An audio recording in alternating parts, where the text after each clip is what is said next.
Manusia menaklukkan dunia dengan menaklukkan dirinya sendiri. Zeno. Zeno adalah seorang pedagang yang melakukan perjalanan dari pelabuhan satu ke pelabuhan lainnya untuk menjual dan membeli barang pada abad ketiga sebelum Masehi. Kegiatan perdagangan ini membuatnya menjadi pedagang kaya berlimpah harta. Namun suatu hari, di tengah perjalanannya menuju Peirus, kapal yang ia naiki karam. Beruntung nyawa Zeno dapat selamat dan sampai di Athena. Namun naas, seluruh barang muatan dan segala kekayaannya habis ditelan lautan. Bagaimana reaksi kalian ketika mengetahui segala yang kalian miliki lenyap dalam satu malam? Sedih, marah, putus asa, atau bahkan ingin mengakhiri hidup? Manusia pada umumnya akan mengalami rasa amarah yang terpuruk luar biasa jika mengalami perubahan kehidupan drastis seperti yang dialami Zeno. Tapi ternyata hal ini tidak berlaku untuk Zeno, pendiri filsafat Stoikisme.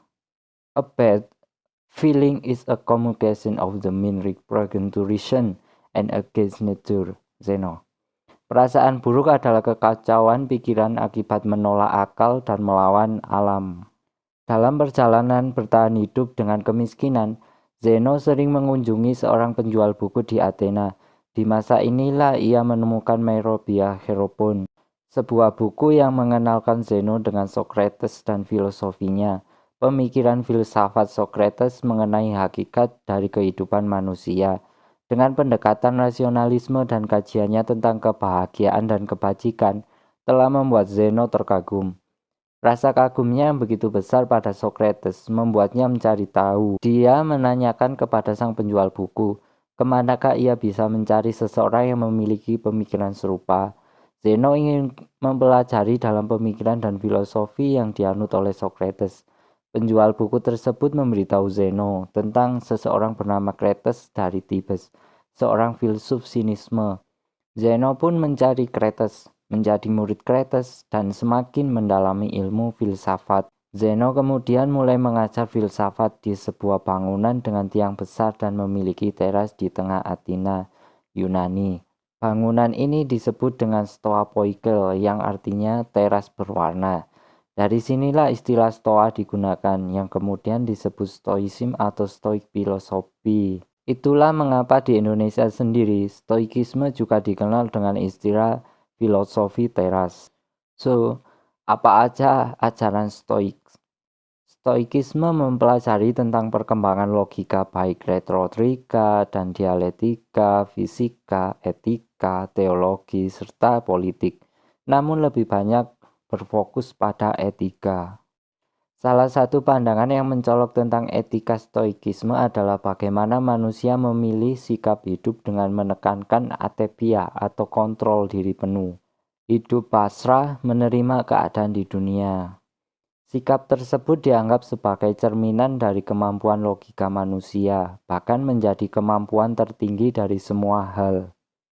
You have power of your mind, not outside even. Marcus Aurelius. Kamu memiliki kekuatan atas apa yang kamu pikirkan, bukan peristiwa yang terjadi di luar. Melalui kutipan ini, Marcus ingin menyampaikan bahwa kita memiliki kendali penuh atas apa yang kita pikirkan, dan hal itulah yang akan menuntun kita menjadi seseorang yang kita inginkan. Terlepas dari hal buruk apapun yang terjadi di sekitar kita, bila kita berhasil memilah mana yang pantas masuk ke pikiran kita dan mana yang tidak pantas, maka kita akan mencapai ketenangan hidup. Marcus Aurelius merupakan salah satu tokoh stoikisme yang paling terkenal. Banyak kutipan dan cara pandang hidup Marcus Aurelius yang dijadikan inspirasi dalam menjalani hidup hingga saat ini. Marcus Aurelius sendiri adalah seorang kaisar yang memimpin kekaisaran Romawi pada tahun 161 hingga 180 sebelum Masehi. Dia memiliki kekuasaan yang sangat besar, namun menggunakan kekuasaannya dengan cara kebaikan dan kebajikan. Bahkan, seorang sejarawan terkenal Edward Gibbon menyebutkan bahwa dia adalah kaisar terakhir dari 5 kaisar yang terbaik. Marcus juga banyak menulis jurnal perenungan diri. Jurnal yang pada awalnya tidak ditujukan untuk dipublikasikan, Jurnal ini bukan sekedar catatan pribadi, namun juga berisi ide-ide stoik dari sudut pandangnya. Jurnal ini membuatnya mendapatkan pemahaman lebih baik mengenai siapa dirinya dan dampak apa yang ingin ia kontribusikan kepada dunia. Jurnal tersebut kemudian diterbitkan menjadi sebuah buku berjudul Meditation. Buku ini merupakan salah satu karya terpenting dalam filosofi stoikisme yang masih tercatat dengan baik sampai saat ini. Lalu, bagaimana menerapkan stoikisme dalam kehidupan sehari-hari? Stoikisme secara sederhana mengajarkan bagaimana menjaga pikiran yang tenang dan rasional. Tidak peduli hal buruk apapun yang terjadi pada diri kita, kita tetap fokus pada apa yang dapat kita kendalikan dan tidak khawatir atau memasrahkan hal-hal yang tidak dapat kita kendalikan. Ajaran stoikisme bisa kita terapkan dalam kehidupan sehari-hari. Beberapa poin yang bisa kita terapkan dalam hidup kita, di antaranya yaitu 1.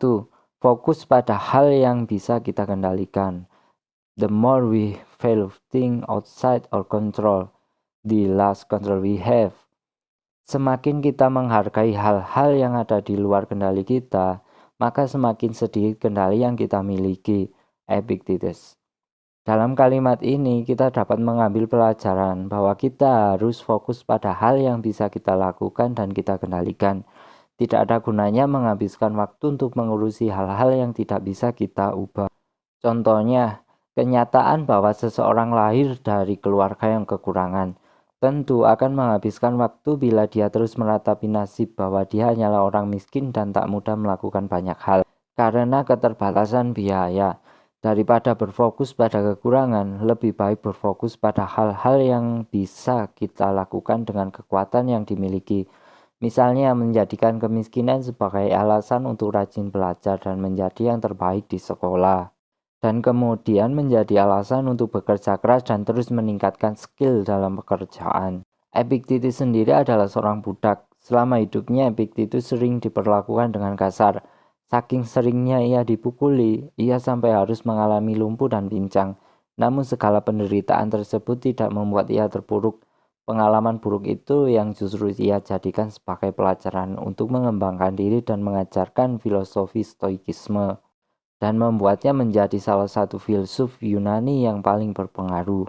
Epictetus memiliki banyak kumpulan catatan yang kemudian dijadikan sebagai salah satu karya tulis Yunani kuno yang terkenal dan dinamakan Diskursus Epictetus. Bayangkan bila seorang Epictetus hanya berfokus pada kenyataan bahwa ia hanyalah seorang budak miskin yang tidak akan pernah bisa melakukan apapun selain menjalani perintah majikannya. Apakah mungkin kita akan membaca namanya dalam sejarah stoikisme? 2. Jangan biarkan dirimu menderita karena memikirkan banyak masalah. Seneca. Seorang negarawan Romawi, pengajar, sastrawan, dan filsuf stoikisme yang kemudian menjadi penasehat bagi Kaisar Nero dalam menjalankan pemerintahan negara. People have suffered more often in imagination than in reality. Banyak orang lebih tersiksa karena imajinasinya dibandingkan realitanya. Terkadang kita terlalu dalam mengkaji suatu masalah, mengira-ngira siapa yang bersalah, memikirkan apa pendapat orang lain tentang kita, terlalu memikirkan bagaimana jika nanti hal-hal tidak berjalan sesuai rencana. Akhirnya kita tersiksa oleh pikiran kita sendiri, baik masalah yang sudah terjadi maupun yang belum terjadi. Yang terjadi justru hidup kita semakin terpuruk dan penuh kesedihan. Padahal bisa jadi yang kita pikirkan semuanya salah dan tidak nyata. Menurut Epictetus, ketika masalah datang, manusia memiliki dua pilihan. Pertama, adalah mengubahnya menjadi keinginan kita.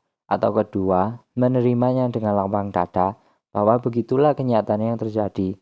Mana yang akan kalian pilih? Stoikisme mengajarkan kita untuk menerima kenyataan dan menggunakan hal-hal yang kita miliki dengan sebaik-baiknya. Menerimanya sebagai hal yang terbaik yang harus terjadi dengan bahagia. 3. Buatlah progres setiap hari, meskipun hanya langkah kecil. Well-being is raised by small step, but it's truly not small thing. Kesejahteraan dicapai dengan langkah-langkah yang kecil, Tetapi itu sama sekali bukanlah hal kecil, Zeno. Ketika kamu memiliki satu tujuan atau cita-cita besar, maka buatlah target-target yang bisa kamu lakukan dalam jangka pendek untuk menuju ke cita-cita besarmu. Kejar targetmu dan buatlah progres setiap harinya. Hal ini bisa membuatmu memandang cita-citamu lebih realistis dan lebih nyata untuk dicapai. Jangan mengejar kesempurnaan, tetapi kejarlah progres dan perkembangan, sehingga kamu selalu menjadi setingkat lebih baik daripada hari kemarin. Jadi, apakah kesempurnaan itu benar-benar ada? 4. Pelajari kehidupan dari orang hebat. Not to assume it's impossible because your find is hard, but to recognize that if it humanly possible, you can do it too. Jangan menganggap sesuatu tidak mungkin dilakukan hanya karena kamu merasa sulit, tetapi sadarilah bahwa jika orang lain dapat melakukannya, maka kamu juga bisa melakukannya. Marcus Aurelius. Marcus mengingatkan bahwa jika kita terus-menerus memiliki pandangan negatif, maka semua yang kita temui akan tampak negatif. Dan ketika kita berpikir tidak akan bisa melakukan sesuatu, kemungkinan besar kita benar-benar tidak akan bisa melakukannya. Maka teruslah belajar dari orang-orang hebat.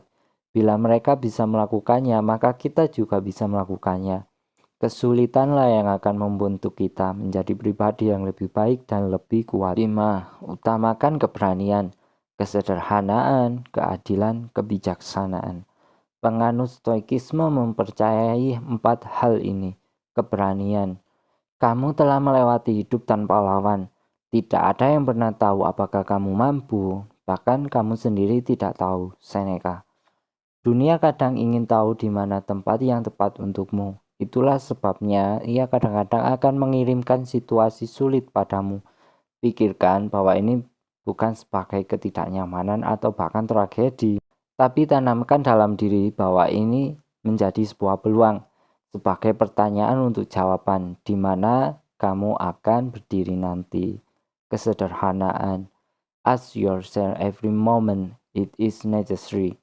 Tanyakan pada dirimu sendiri setiap saat, apakah ini perlu? Marcus. Lebih lengkap lagi, Marcus berkata bahwa jika kamu mencari ketenangan, lakukan lebih sedikit, atau lebih tepatnya lakukan apa yang benar-benar penting dan dengan cara yang diperlukan. Kemudian, sebagian besar dari apa yang kita katakan dan lakukan tidak penting. Jika kamu dapat menghilangkannya, kamu akan memiliki lebih banyak waktu dan lebih banyak ketenangan. And a commitment to justice is your act, which means took any action result in the common good, what you were born to do. Dan komitmen untuk keadilan dalam tindakanmu sendiri, di mana pikiran dan perbuatan akan menghasilkan kebaikan bersama. Untuk apa kita dilahirkan? Marcus Aurelius. Pada dasarnya manusia tidak dilahirkan untuk dirinya sendiri saja. Manusia diciptakan demi manusia yang lainnya, agar mereka dapat saling berbuat baik satu sama lain. Maka kita harus mengikuti alam sebagai panduan untuk mewujudkan kontribusi kita untuk kebaikan bersama. Marcus berkata bahwa iman, ketabahan, dan kebenaran sangat penting untuk mempertimbangkan apa artinya bertindak tidak adil. Kebijaksanaan. We were given two ears and one mouth for a reason, to listen more than we talk. Kita diberi 2 telinga dan 1 mulut untuk sebuah alasan, yaitu supaya kita lebih banyak mendengarkan daripada berbicara. Zeno. Dan lebih lanjut, karena kita memiliki 2 mata, maka kita berkewajiban untuk membaca dan mengamati lebih banyak daripada berbicara. Stoikisme mengajarkan kita untuk selalu bersikap bijaksana, di mana kita perlu menjadi siswa yang rendah hati dan mencari guru yang hebat. Itulah mengapa kita tidak boleh berhenti belajar dan terus berlatih. Kita harus pandai membedakan mana sinyal dan mana noise, suara bising yang tak perlu dihiraukan. 6. Hargai waktumu. It's not that we have a short pace of time, but that we waste the most of it. Bukan karena waktu kita yang singkat, tapi karena kita telah banyak menyia-nyiakannya. Kalimat ini ditemukan dalam buku Of the Sojourn of Life yang merupakan salah satu karya oleh Seneca. Seneca banyak menuliskan ide-idenya dalam surat-surat yang kemudian dikumpulkan menjadi salah satu karya terpenting di dalam filosofi Stoikisme. Surat-surat koleksi Seneca ini dibuat menjadi buku yang berisi pesan dan pelajaran bagaimana menjalani hidup, bagaimana caranya bersikap, menghadapi orang lain, bagaimana caranya menjalani hidup sebaik mungkin, menghadapi segala kesulitan, sampai dengan lebih peka terhadap emosi seseorang. Seneca menghindari penyampaian teori yang rumit dan lebih menyukai penyampaian yang praktis. Ia meyakini bahwa filsafat harus mampu memberikan panduan mengenai bagaimana kita menghadapi peristiwa nyata di alam hidup. Banyak orang mengeluhkan betapa sedikitnya waktu yang mereka miliki dalam hidup. Padahal menurut Seneca, hidup ini cukup panjang dan telah diberikan dalam ukuran yang tepat untuk memungkinkan pencapaian hal-hal yang paling besar jika kita dapat menggunakannya dan menginvestasikannya dengan baik. Tetapi ketika waktu disia-siakan dalam kemewahan dan kecerobohan hingga dipergunakan untuk tujuan yang tidak baik, dan kemudian kita mulai menyadari ada banyak hal penting yang harus kita lakukan, kita melihat semuanya sudah berlalu, waktu kita mulai habis. Contohnya adalah ketika seseorang memiliki kekayaan begitu banyak, namun terasa tak bernilai dan tak berarti saat jatuh ke tangan orang yang tidak bijak. Sementara kekayaan yang terbatas jika dititipkan kepada orang yang baik akan bertambah jumlahnya. Sama halnya dengan hidup kita, sebenarnya cukup panjang bagi orang yang dapat menggunakannya dengan benar. Pada intinya, kehidupan akan selalu memberikan kejutan pada kita. Ada kalanya manis, ada kalanya pula pahit. Namun semua pilihan yang ada di tangan kita. Apakah kita akan memandangnya sebagai musibah atau menerimanya dengan ikhlas dan melihatnya sebagai tempat yang membuat kita menjadi lebih baik? The choice is yours. Semakin dekat seseorang dengan pikiran yang tenang, semakin dekat dia dengan kekuatan. Marcus Aurelius. Gue Rama dari Napas Petala. See you.